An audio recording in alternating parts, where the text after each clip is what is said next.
नमस्कार जी, उत्तर प्रदेश उत्तराखंड देख रहे हैं आप। मैं हूं कुंदन जमैर। खबरों के सफर को आगे बढ़ाते हैं। दिल्ली बीजेपी दफ्तर में बड़ी बैठक की खबर है। यूपी के डिप्टी सीएम केशव प्रसाद मौर्य इस बैठक में मौजूद हैं। जेपी नड्डा की अध्यक्षता में ये बैठक चल रही है। यूपी के सियासी हालात पर चर्चा करने के लिए बैठक बुलाई गई है, लेकिन सिर्फ डिप्टी सीएम केशव प्रसाद मौर्य की मौजूदगी कई तरह के सवाल खड़े कर रही है।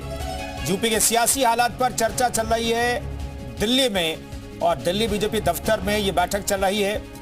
बीजेपी अध्यक्ष इस बैठक में मौजूद हैं। डिप्टी सीएम केशव प्रसाद मौर्य मौजूद हैं। जेपी नड्डा की अध्यक्षता में ये मीटिंग चल रही है। इस वक्त की बड़ी खबर आपको बता रहे हैं दिल्ली में। दरअसल उत्तर प्रदेश की सियासत से जुड़ी हुई इस वक्त की बड़ी खबर, दिल्ली बीजेपी दफ्तर में ये बैठक चल रही है। शिवांक हमारे सहयोगी इस खबर पर बातचीत करने के लिए फोन लाइन पर मौजूद हैं। शिवांक, ये बैठक शुरू हो गई है। उत्तर प्रदेश के डिप्टी सीएम मौजूद हैं, बीजेपी अध्यक्ष मौजूद हैं, और कौन कौन से लोग इस बैठक में मौजूद हैं और इस बैठक का मकसद क्या है?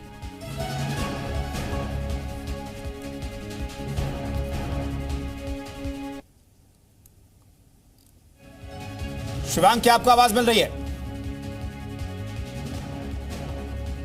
शिवांक, आपको आवाज मिल रही है? जी बिल्कुल। शिवांक, मैं जानना चाहता हूं कि ये बैठक में कौन कौन से लोग मौजूद हैं और इस बैठक का मकसद क्या है? जी बिल्कुल, देखिए जो जानकारी मिल रही है कि केशव प्रसाद मौर्य इस बैठक में, ये बैठक सिर्फ one on one Keshav Prasad Maurya और भाजपा के राष्ट्रीय अध्यक्ष जेपी नड्डा के बीच में हो रही है।